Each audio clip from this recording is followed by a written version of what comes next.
2014 వరకు 10 సంవత్సరాల పాటు కాంగ్రెస్ పార్టీ మనకంటే ముందు అధికారంలో ఉన్నది. అధికారంలో ఉంటే ఇసుక అనేది జాతీయ సంపద, జాతి సంపద, ఒక వ్యక్తికో లేకపోతే ఒక పార్టీకో సంబంధించింది కాదు. జాతి సంపద, ప్రజలకు ఆదాయం రావాలి. 2004 నుంచి 14 వరకు 10 సంవత్సరాలు కాంగ్రెస్ పార్టీ అధికారంలో ఉన్నప్పుడు ఇసుక మీద రాష్ట్ర ప్రభుత్వానికి వచ్చిన ఆదాయం ఎంతో ఎరికేనా? కేవలం 39,40,00,000 రూపాయలు. అంటే 40 కోట్లు కూడా దాటలే. సంవత్సరానికి 4 కోట్లు కూడా రాలే మనకంటే ముందున్న కాంగ్రెస్ ప్రభుత్వం. మరి ఎవరు తిన్నారు ఆ పైసలన్నీ? నాకంటే బాగా మీకే ఎరుక. మన ప్రభుత్వం వచ్చింది 2014లో, ఇప్పుడు మనం 2018లో ఉన్నాం. ఈ 4 సంవత్సరాల్లో ఇసుక మీద రాష్ట్ర ప్రభుత్వానికి వచ్చిన ఆదాయం ఎంతో ఎరికేనా? 2,000 కోట్ల రూపాయలు. అంటే వాళ్ళు సంవత్సరానికి 4 కోట్ల రూపాయలు వాళ్ళ హయాంలో ఇసుక మీద పైసలు ప్రభుత్వానికి వస్తే, మన హయాంలో సంవత్సరానికి 500 కోట్ల రూపాయలు వస్తే, మరి మిగతా 496 కోట్లు ఎక్కడ పోయినాయి అన్నాడు? ఎవరి టేబుల్లో పోయినాయి? ఎవరది ఇసుక మాఫియా? ఎవరు ఇసుక స్మగ్లర్లు?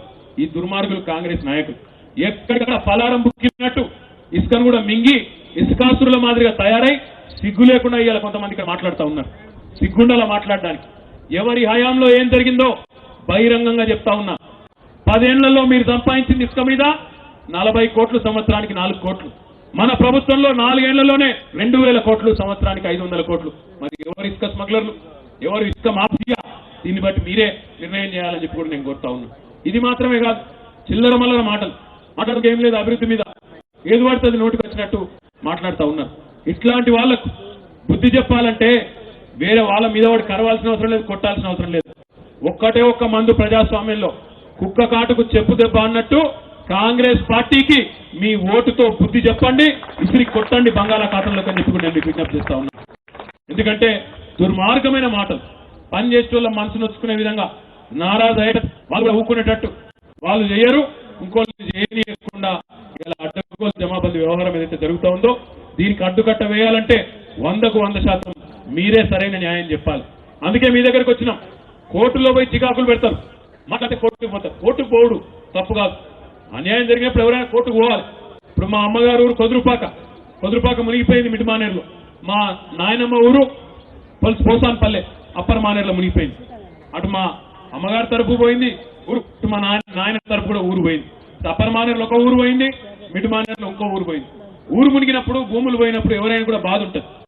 బాధ ఉన్నప్పుడు సహజంగా కోర్టుకు పోతారు. పోయి మాకు ఈ భూమికి తక్కువ ధర ఇస్తున్నారు, ఎక్కువ ఇవ్వమని అడుగుతారు. తప్పేం లేదు, కోర్టు ఎట్లా చెప్తే అట్లా. కానీ వీళ్ళు ఎట్లాంటి వాళ్ళు? కాంగ్రెస్ మన మానేరు నీళ్ళని తీసుకుపోయి ఈ మిడ్ మానేరు దగ్గర చీర్లవంచ, చింతటాల దగ్గర ఉన్న నీళ్ళని తీసుకొని పోయి మొత్తం మన సిరిసిల్ల నియోజకవర్గంలోని ప్రతి ఊరికి 1,00,000 ఎకరాలకు నీళ్ళు ఇవ్వాలనే ప్రయత్నం మనం చేస్తున్నాం. దానికి వ్యతిరేకంగా కోర్టుకు ఏమని పోయింది? ఉత్తరానే పోలే. చచ్చిపోయిన వాళ్ళ పేర్లు రాసి దొంగ వేలుముద్రలు వేసి దాన్ని తీసుకొని పోయి కోర్టుకు పోయింది. ఎవడన్నా ప్రపంచంలో ఇద్దరు చేస్తాడా ఈ పని? చచ్చిపోయిన వాళ్ళ పేర్ల మీద దొంగ వేలుముద్రలు వేసి కోర్టుకు వస్తారా? ఇంతకంటే జూట పని ఇంకోటి, ఇంతకంటే చిల్లర పని ఇంకోటి ఉంటుందా? ప్రాజెక్ట్ ఆపాలి.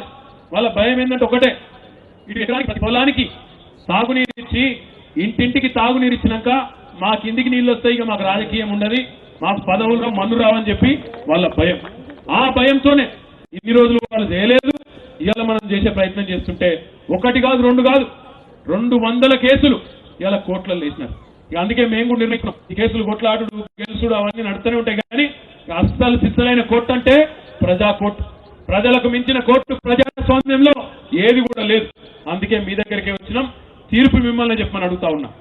నేను చెప్పింది తప్పైతే, నేను చెప్పిన మాటల్లో అబద్ధాలుంటే, నేను చెప్పిన మాటలు తప్పైతే నన్ను ఓడించండి. నేను చెప్పింది వాస్తవం అయితే కాంగ్రెస్ పార్టీకి డిపాజిట్ దక్కకుండా తీర్పునియండి. మళ్ళా చెప్తున్నా, నేను చెప్పే తప్పైతే, నేను చెప్పింది ఏదైనా అబద్ధం ఉంటే ఇప్పటిదాకా మీ ముందే మాట్లాడినా, నేను మాట్లాడిన మాటలో ఏ అబద్ధం ఉన్నా నన్ను ఓడియండి.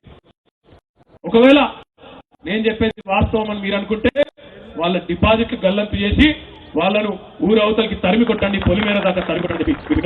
తమ్ముడు శ్రీకాంత్ కానీ మిగతా మిత్రులు కానీ అంకసాపూర్ నుంచి, గంభీరావుపేట మండలం నుంచి కూడా వచ్చిన మిత్రులు ఎవరైతున్నారో వారందరికీ, ఎల్లారెడ్డిపేట నుంచి కూడా వచ్చిన మిత్రులు ఎవరైతున్నారో వారందరికీ నేను ధన్యవాదాలు తెలియజేస్తున్నాను. ఎందుకంటే నాకు ఎంత పనున్నా, ఎక్కడ ఉన్నా, హైదరాబాద్ లో ఉన్నా, ఎక్కడ ఉన్నా, ఇక్కడ తిరుగుతున్నా కూడా అది మనసు మాత్రం మళ్ళా రేపు ఇక్కడ నా ఎన్నిక ఉన్నది, నేను ఇక్కడ అభ్యర్థిని. మళ్ళీ మీ అందరి ఆశీర్వాదం ఉంటే మరి తప్పకుండా మీ అందరి ఆశీర్వాదం కూడా కోరాల్సిన పని కూడా ఉంటుంది. కానీ పని ఒత్తిడి వల్ల నేను ఎక్కువ రాలేకపోయినా మరి ఇంతమంది ఈ రోజు మీరు వచ్చి ఆశీర్వదిస్తాం, మేము నీకు ఉంటామనే ఒక విశ్వాసాన్ని, ఒక ఆత్మవిశ్వాసాన్ని నాకు ఇచ్చినందుకు, నాకు ఉత్సాహాన్ని ఇచ్చినందుకు మీ అందరికి కూడా శిరస్సు వంచి నమస్కారం చేస్తూ మళ్ళొక్కసారి మీ అందరికి ధన్యవాదాలు తెలియజేస్తూ జై తెలంగాణ. కారు గుర్తుకే ఒక నిమిషం శ్రీకాంత్ ఒక కారు గుర్తు కోటేశ్వరం సార్ అందరు పిడికిలు అవ్వటు, 2 పిడికిలు అవ్వటాలు, ఒకటి నడవదు. కామెంట్ చేయండి. ఎప్పటికప్పుడు మా వీడియోస్ చూడాలంటే సబ్స్క్రైబ్ చేసుకోండి.